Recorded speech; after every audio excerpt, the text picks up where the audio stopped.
آج میڈیا کا دور ہے.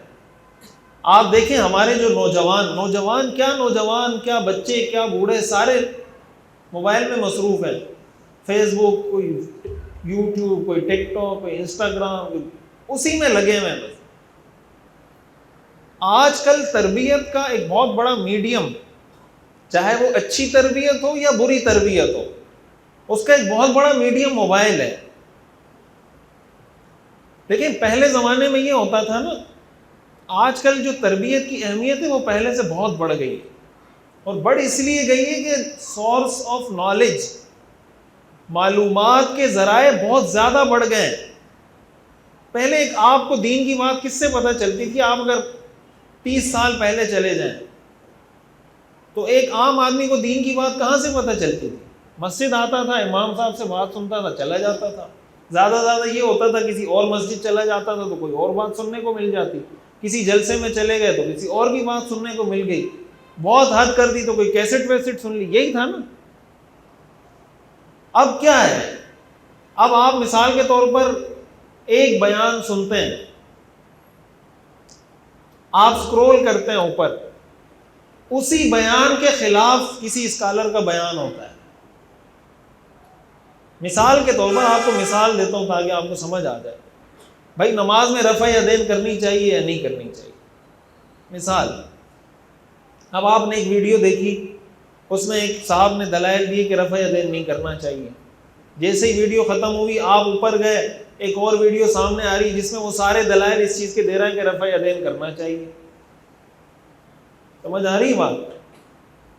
تیسری ویڈیو آپ نے کلک کی تو وہ کہہ رہا ہے یہ پہلے والا بھی غلط تھا، دوسرے والا بھی غلط تھا، میں آپ کو کوئی نئی رپورٹ پیش کر رہا ہوں، ایسا کرنا چاہیے.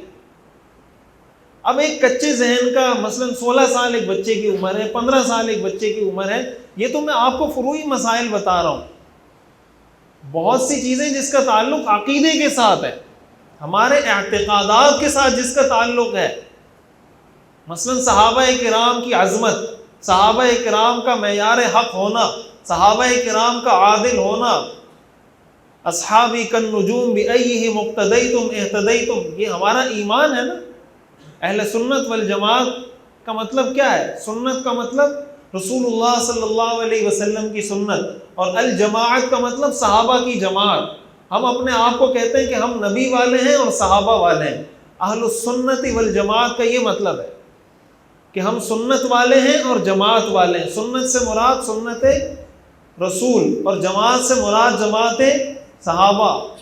اب آپ نے ایک بیان سنا جس میں وہ صحابہ کی شان کوئی بیان کر رہا ہے، جیسے ہی وہ کلپ آپ نے سکرول کیا اس میں وہ صحابہ کی گستاخی کر رہا ہے. وہ آپ کو تاریخ کے حوالے دے رہے ہیں کہ بھئی فلاں موقع پر تو یہ ہوا تھا، فلاں موقع پر تو یہ ہوا تھا.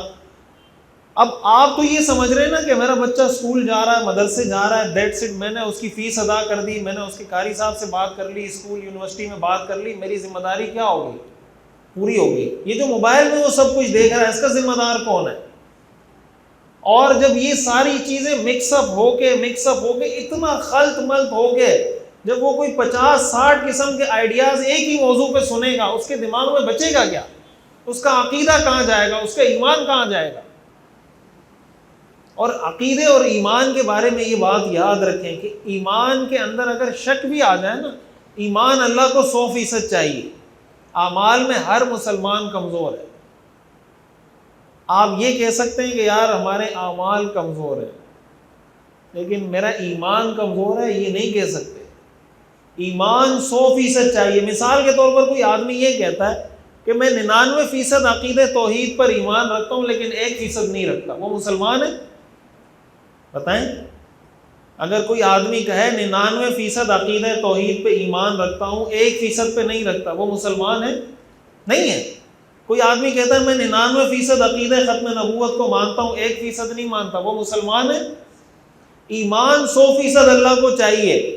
اب اگر کسی کے دل میں کسی شک کا بیج کسی نے بو دیا کسی ویڈیو کے ذریعے تو اس کا تو ایمان چلا گیا. اور نوجوانوں کے دلوں میں یہ شکوک و شبہات جنم لے رہے ہیں، پیدا ہو رہے ہیں. وہ اپنے والدین سے ڈسکس نہیں کر سکتے، وہ اپنے امام صاحب سے ڈسکس نہیں کر سکتے. والدین سے اگر ڈسکس کر بھی لیں تو والدین کیا اپنے بچوں کو مطمئن کر سکتے ہیں، جواب دے سکتے ہیں؟